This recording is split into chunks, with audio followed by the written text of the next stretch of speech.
Hey everybody, we're taking a look at some descriptive statistics today. Because once you have a large amount of data, you need to be able to dive into it and actually see what's happening. You can take the mean, the median, the mode, the IQR, or the range to find some numerical values, but what does this data actually look like? So we're going to focus on visual representations that you can make to describe this data as well. The first one is a dot plot. In a dot plot, each dot just represents one value, and so they stack right up, and it's super easy to see how that is actually distributed. The next chart we're looking at is a bar chart. You'd only use a bar chart if you were looking at categorical data. Categorical data is also known as qualitative, and the reason we would use it is to describe maybe the days of the week, or my favorite color, or things that are not numerical. You can actually use a bar chart for numerical data, but it has to be discrete data. Discrete data means that they're whole numbers, that you wouldn't have any fractions or decimals within it. If you have fractions and decimals, we would call that continuous data. Our next chart is a pie chart. 360 degrees of deliciousness 100% of the time.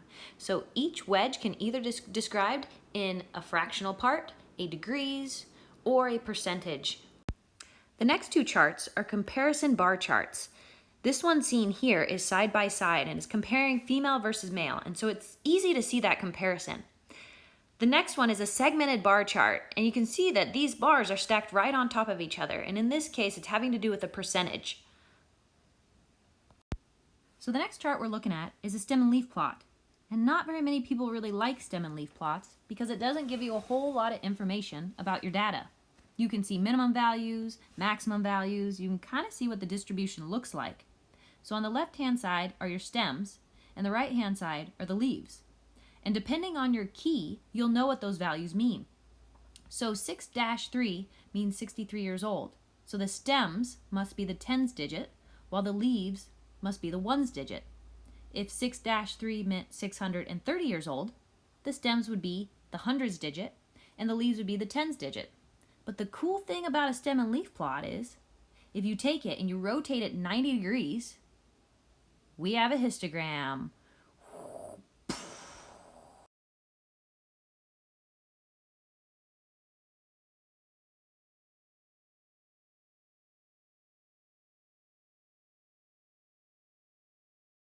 So now we have a histogram with kind of a lot less data showing.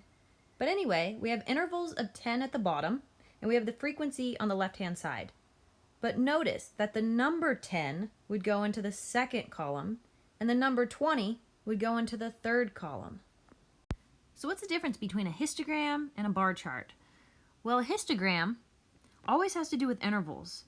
So your x values are numeric, or they're quantitative data, while a bar chart only has categorical data, and the width of the bars don't really mean anything.